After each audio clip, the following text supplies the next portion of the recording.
이번 주말이 샌디 훅 초등학교 총기 참사 사건이 발생한 지 2주기 되는 날입니다. 이에 총기 폭력 방지를 촉구하는 단체들은 총격 사건으로 목숨을 잃은 희생자를 추모하고 앞으로의 총기 폭력을 방지하자는 목소리를 높였습니다. 보도에 신지희 기자입니다. 지난 2012년 12월 14일 코네티컷주 뉴타운 샌디훅 초등학교에서 발생한 끔찍한 총격 사건. 샌디훅 총격 참사로 어린이와 교사 등 26명이 살해되는 등 총격 폭력 규제에 대한 여론의 목소리가 높아졌지만 샌디훅 참사 이후에도 총격 폭력 발생은 좀처럼 줄어드는 기미를 보이지 않았습니다. 샌디훅 참사 이후 2년 동안 오히려 전국에서 95건의 교내 총격 사건이 발생했으며 총격으로 인한 사망자는 매년 3만 명에 달하는 것으로 나타났습니다.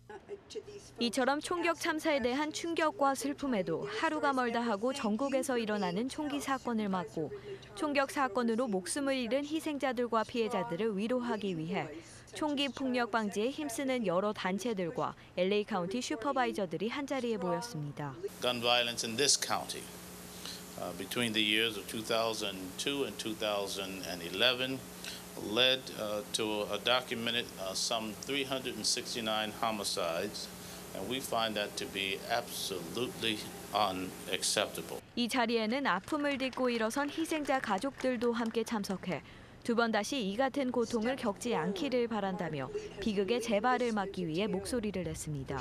17 years ago today, my little boy Evan died dressed in his Batman sweatsuit and Spider-Man sneakers, shot twice in the head by a MAC-90 assault weapon. I realize that Sandy Hook is one of the more horrific examples of gun violence, but it really doesn't matter what the context of the gun violence is. It is all devastating to those involved. 어린이 관련 총격 사건도 매년 급증하고 있습니다.